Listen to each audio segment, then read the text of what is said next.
Me fala uma coisa, terapia de pets, quando de cara a gente escuta isso, fica imaginando assim, você sentada à frente de um animal e dizendo assim, animal, o que você tá sentindo, conta pra mim. E não é o caso.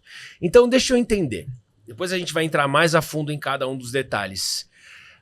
Como você começou com esse caminho e o que é de fato essa terapia? Tá, então vamos lá. Como eu comecei com isso? A minha irmã tinha um cachorro. Foi o nosso primeiro cachorro da família. Minha mãe nunca deixou a gente ter cachorro, porque ela foi atacada por um cachorro, morria de medo.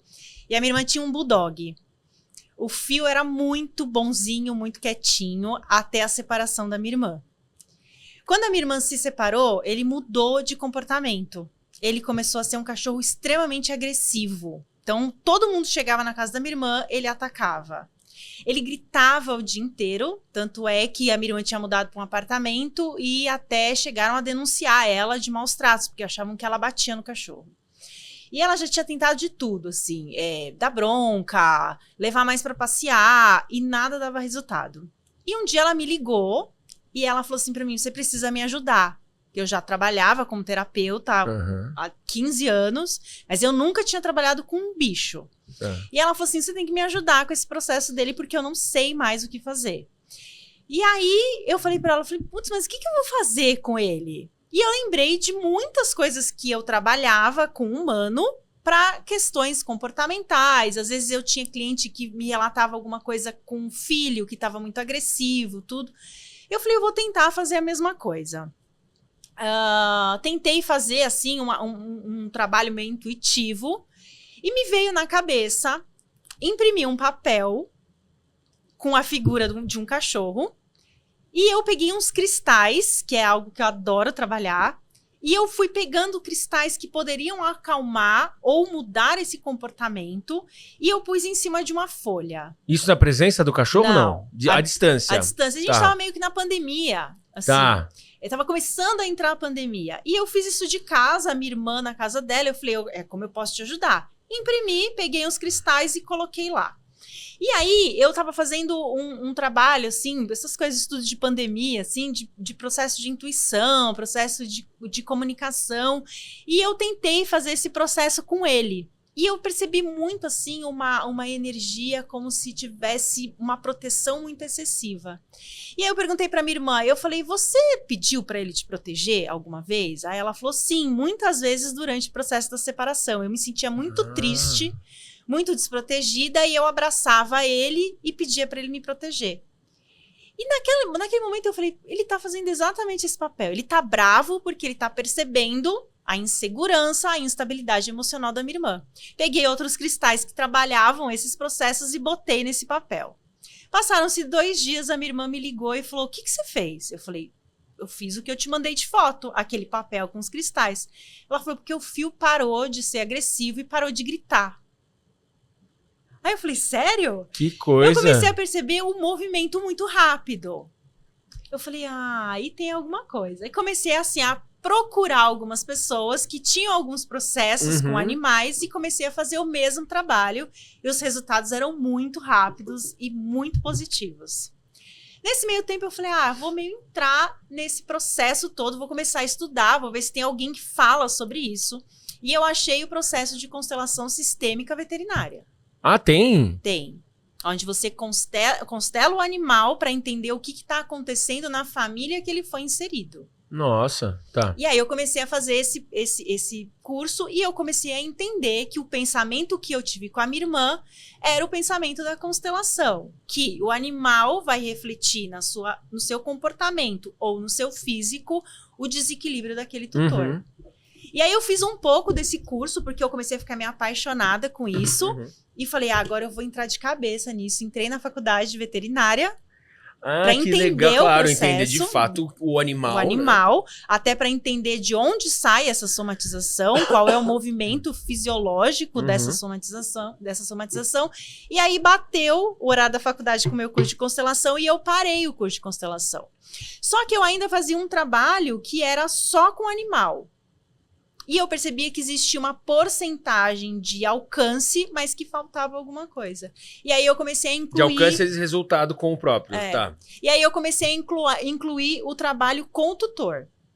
Então, por exemplo, as pessoas imaginam que eu realmente sento numa cadeira e converso com o animal. Sim, imediatamente quando eu falo terapia de pets... E, na verdade, eu faço esse trabalho com o tutor.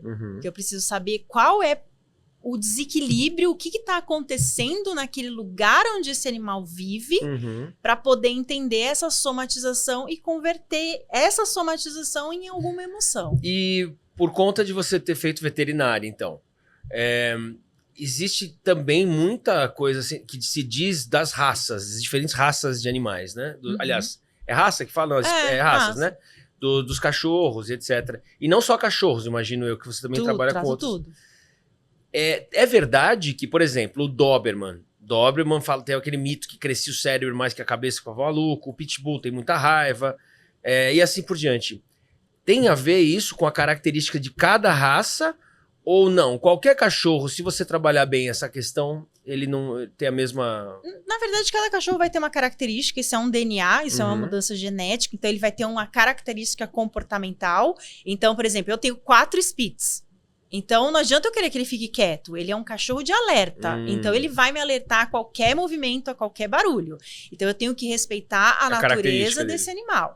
Então, eu não vou querer... Por exemplo, esses dias me ligou uma mulher que ela falou, eu não durmo à noite porque o meu gato fica passeando à noite e eu quero que você faça um trabalho para ele dormir. Aí eu falei, você tem um gato, ele é noturno, não tem como a gente dormir.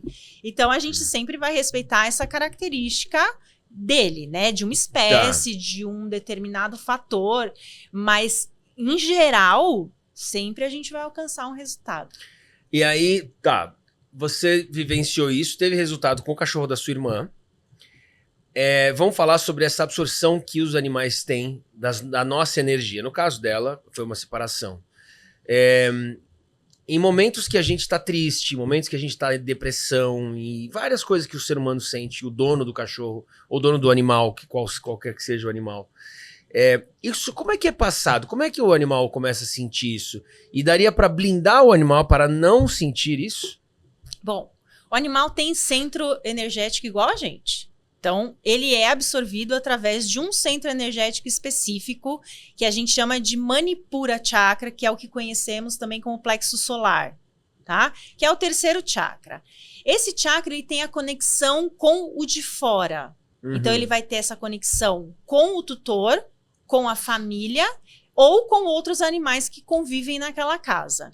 Então, é por ali que ele capta a emoção desse tutor desequilibrada ou equilibrada também, né? Então, ele vai captar ali, essa energia ela vai ficar dentro do corpo desse animal e ela vai somatizar no órgão específico dessa emoção. Porque pela metafísica da saúde, cada pedacinho do nosso corpo corresponde a um processo emocional. Tá. Então, por exemplo, se esse tutor tem muita raiva, essa somatização provavelmente vai ser em processo hepático. Se esse tutor tem muita raiva, se esse tutor tem muita mágoa, isso provavelmente vai ter alguma somatização cardíaca. Isso é transferido então para o animal? Isso é transferido. Na verdade, o que a gente vê do movimento é o animal capta o desequilíbrio desse tutor, somatiza nele para que não seja somatizado no corpo desse tutor. Ou seja, ele filtra e blinda até. Ele filtra e blinda. Nossa. Então, é uma esponja para... Uma esponja total. Uma esponja total. Assim. E durante esse trabalho, tem muito tutor que fica muito chateado quando sabe disso. Putz, mas o que eu fiz com esse animal? Só que esse animal também tá lá e passa por esse processo, por um processo de aprendizado. Né? Ele quis estar ali, ele quis colocar nessa situação. Então, é um aprendizado de ambas as partes. Então, o que a gente recomenda? Para que essa pessoa cuide do emocional, para que a gente possa ter um animal extremamente equilibrado. Mas não dá para equilibrar tudo. A gente sabe que não. Mas pelo menos tenha consciência da emoção que você tá quando você chega em casa com esse animal. Tenta fazer devagarinho essa conversão para que esse animal receba o menos possível.